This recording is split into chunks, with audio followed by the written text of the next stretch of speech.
পিতামাতার দায়িত্ব ছেলে মেয়ের উপরে কতটুকু শুনে রেখে দিন। হযরতে উমর ফারুক রাদিয়াল্লাহু তাআলা আনহু তিনি একদিন বসে আছেন, বাপ আর বেটা এসছে। বাপটা একটু বৃদ্ধ, বেটাটা একটু জওয়ান। বাপ বেটার বিরুদ্ধে অভিযোগ করছে, কি হুজুর এটা আমার ছেলে। তা তোমার ছেলে তো আমার কি কি হয়েছে বলো? বলছে আমার ছেলে আমার ভাত দেয় না, আমার ছেলে আমাকে দেখে না। তখন হযরতে উমর ফারুক রাদিয়াল্লাহু তাআলা আনহু বলছেন, হে যুবক, তোমার পিতা তোমার বিরুদ্ধে যে অভিযোগটা করছে এটা সত্য? ছেলেটি বললে একদম সত্য কথা। তুমি তোমার পিতামাতার দেখো না? বলছে না। তুমি তোমার পিতামাতার হক আদায় করো না? বলছে না। বলছে কারণ? ছেলেটি কি বলছেন শুনে নিন। ছেলেটি বলছেন, হে আমিরুল মুমিনিন, আমি আমার পিতামাতার হক আদায় করার আগে আমার পিতামাতা আমার হকটা আগে আদায় করেনি। বলছে সে কি, তোমার পিতামাতা তোমার হক আদায় করেনি? বলছে না। বলছে কেন?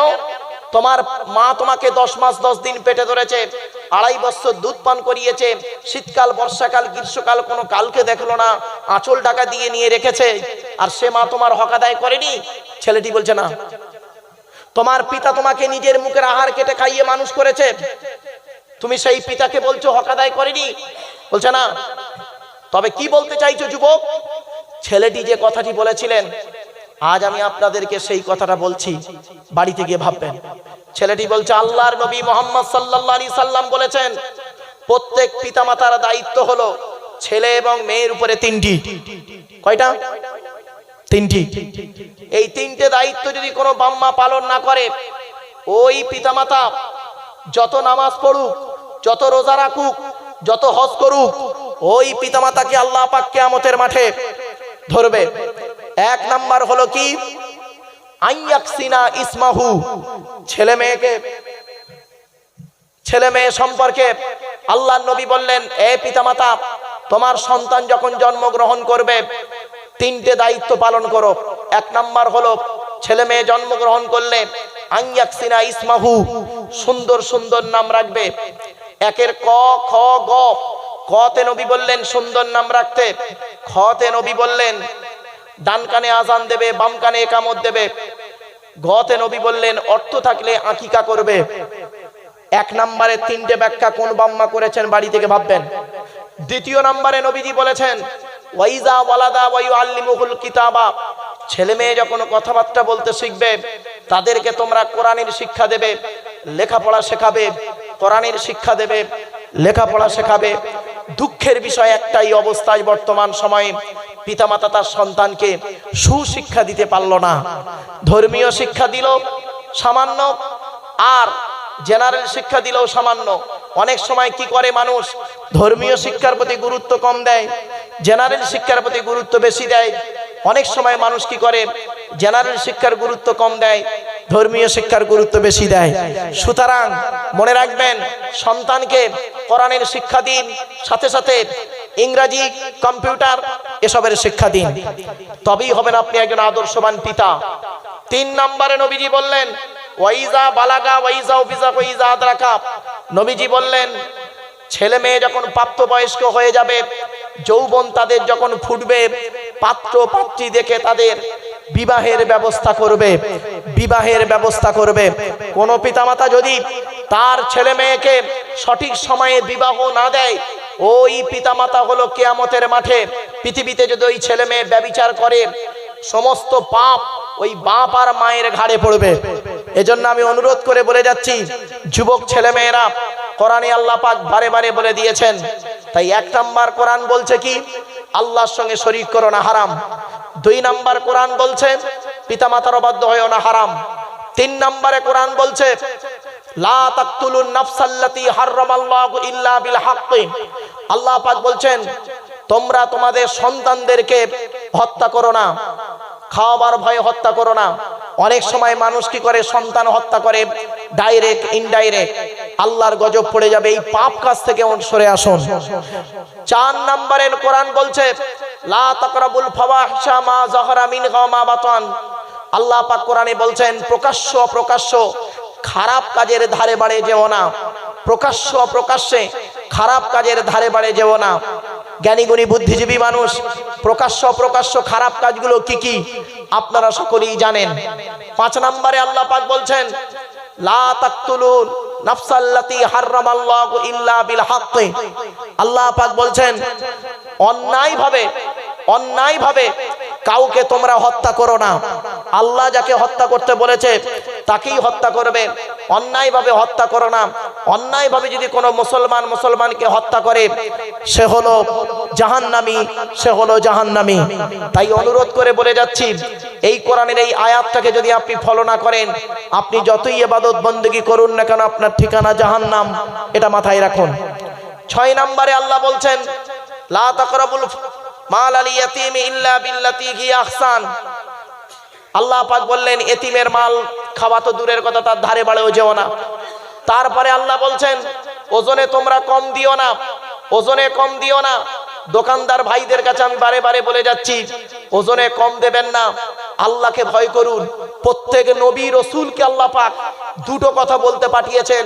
প্রত্যেক নবী রসুল একটাই কথা বলেছেন, কি? ইন্নী লাকুম রাসূলুন আমিন, আমি হলাম সত্যবাদী রসুল। ফাত্তাকুল্লাহ ওয়া আতিউন, তোমরা আল্লাহকে ভয় করো, আমাকে অনুসরণ করো।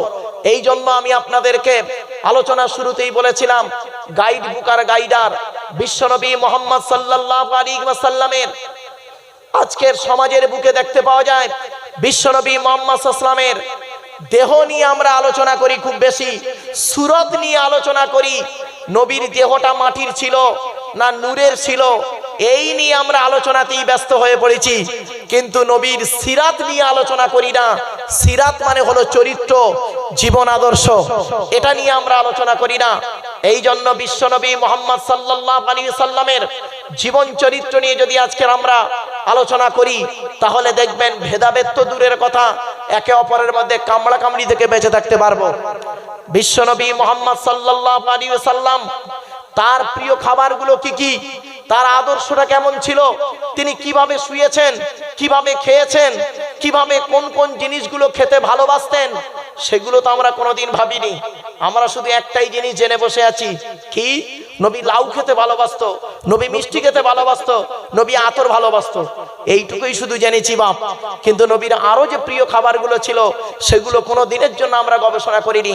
বিশ্বনবী মুহাম্মদ সাল্লাল্লাহু আলাইহি সাল্লামের প্রথম প্রিয় খাবারটি ছিল কি জানেন?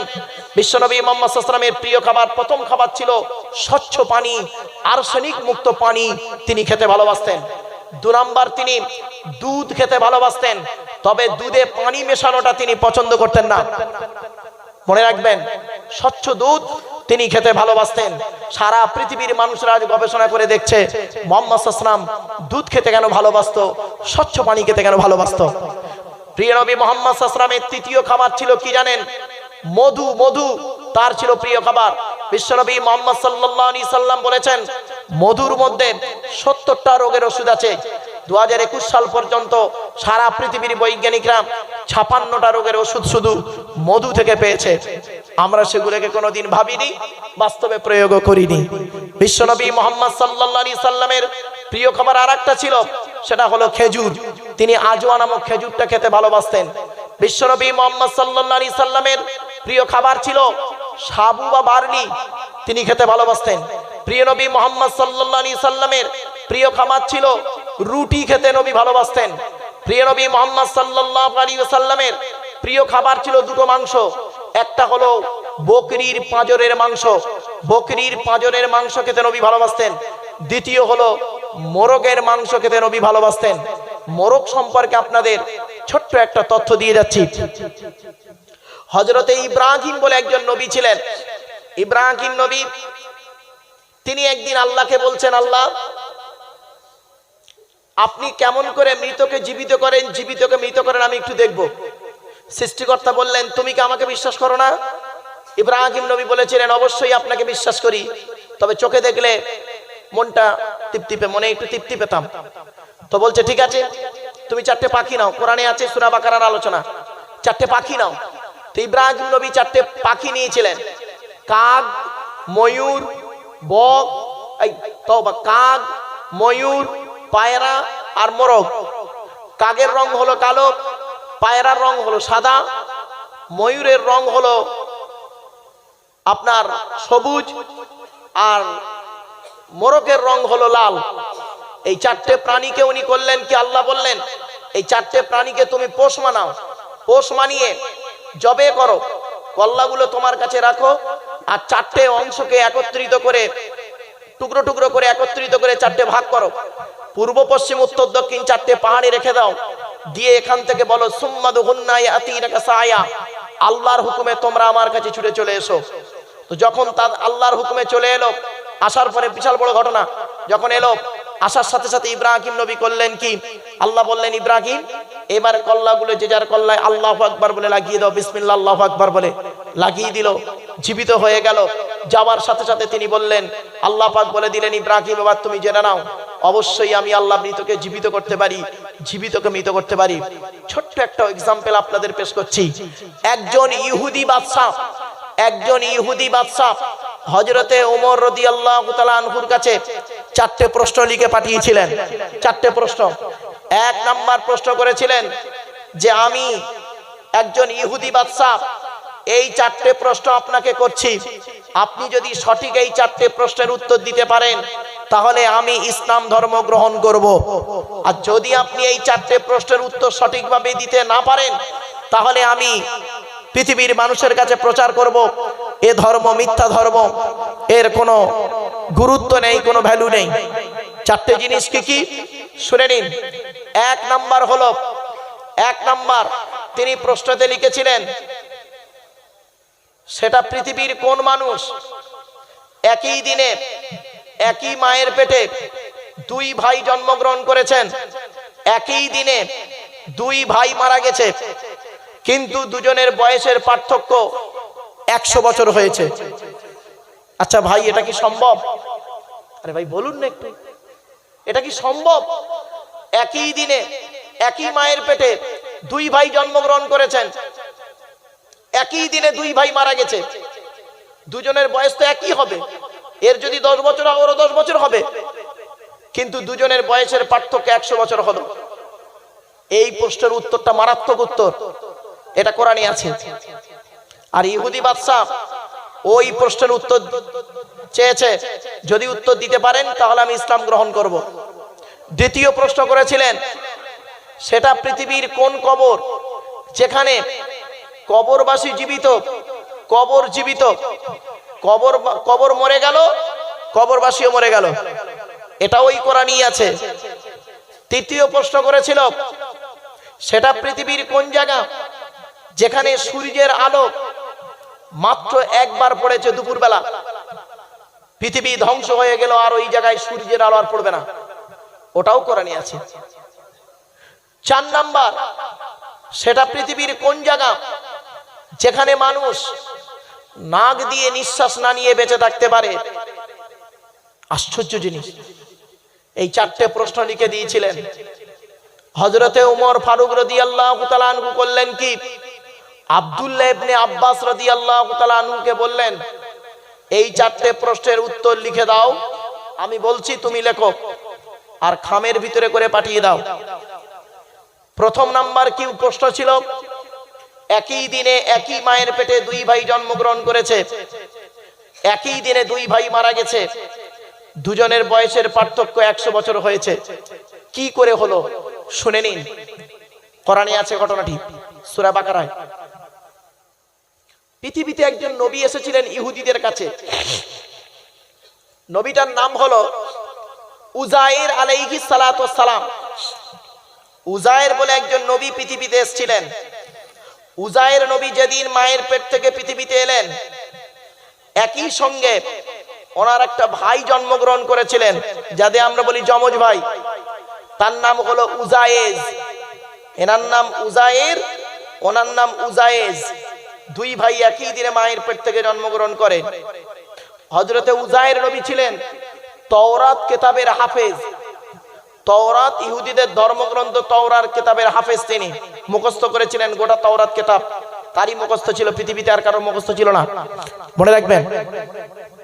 তো হযরতে উজায়ের আলাইহিস সালাতু ওয়াস সালাম একদিন কবরস্থানের পাশ দিয়ে যাচ্ছে, মরে গলে হাড় হয়ে পচে গেছে সব, পাশ দিয়ে যাচ্ছেন, যেতে যেতে মনে মনে বলছেন যে এই মানুষগুলো মরে গিয়ে পচে গলে হাড় হয়ে গেছে, এরা আবার নাকি কিয়ামতের মাঠে উঠবে, এটা কি করে সম্ভব?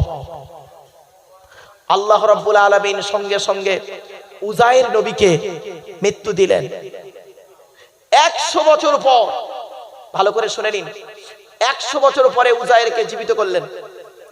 জীবিত করে উজাইরকে জিজ্ঞাসা করছেন আল্লাহ পাক, কামলা বিস্তা, কত বছর তুমি মৃত অবস্থায় ছিলে? তো উজাইর নবী বলছেন, লাবিস্তু ইয়াওমান আও বাদা ইয়াওমিন, একদিন অথবা তার থেকে বেশি কিছু সময়। তখন সৃষ্টিকর্তা আল্লাহ বলছেন, ক্বালা বাল লাবিস্তা মিয়াতা আমিন, 100 বছর তুমি মৃত অবস্থায় ছিলে। বিশ্বাস হচ্ছে না? না? ফানজুর ইলা তুআমিকা ওয়া শারাবিকা লাম ইয়াতাসান্না, তুমি দেখো, তোমার খাবারের দিকে লক্ষ্য করো, পানির দিকে লক্ষ্য করো। অনজুর ইলা হিমারিকা, তোমার গাধাটার দিকে লক্ষ্য করো, যে গাধাটার কঙ্কালটা এখন আমি রেখে দিয়েছি তোমাকে এটা দেখাবো বলে। 100 বছর পরে জীবিত করার পরে আল্লাহ পাক বলছেন, তুমি দেখো তোমার সামনে আমি কিভাবে ওই গাধার ওই হাড়ের গায়ে মাংস লাগিয়ে চামড়া দিয়ে কিভাবে আবার তৈরি করি। সৃষ্টিকর্তা যখন সঙ্গে সঙ্গে তৈরি করলেন, তারপরে সৃষ্টিকর্তা বললেন, উজাইর তুমি জেনে নাও, এইভাবেই আমি মৃতকে জীবিত করি, জীবিতকে মৃত করি। এরপরে আল্লাহ বলছেন, কাইফা তাকফুরুনা বিল্লাহি ওয়া কুনতুম আমওয়াতান, হে পৃথিবীর মানুষ, তোমরা সৃষ্টিকর্তাকে কিভাবে অস্বীকার করো। ওয়া কুনতুম আমওয়াতান, তোমরা ছেলে মৃত, নিষ্প্রাণ, তোমাদের অস্তিত্ব কোনো ছিল না। কোথায় বাপের ঘর, কোথায় মায়ের ঘর, তোমরা কেউ জানতে না। আমি সৃষ্টিকর্তা কি করেছি, ফাহিয়াকুম, তোমাদেরকে জীবন দান করেছি। সুম্মা ইউমীতুকুম, ফের পৃথিবীর জমিনে তোমাদের মৃত্যু দান করব। আবার কিয়ামতের মাঠে সুম্মা ইউহয়িকুম, আবার তোমাদের জীবিত করব। পালাবার কোনো রাস্তা না।